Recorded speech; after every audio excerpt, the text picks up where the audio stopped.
Hello and welcome back to the channel HardReset.Info, and today I'll tell you how to connect DSers to AliExpress.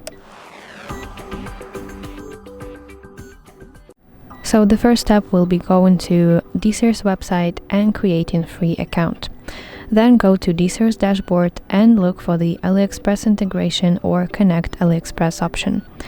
You will be asked to log into your AliExpress account, so enter your AliExpress credentials and authorize DSers to access your account.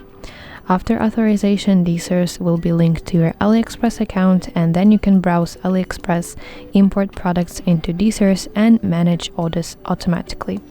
So that's it. Thank you for watching. If you find this video helpful, please like it and subscribe to our channel for more content like this.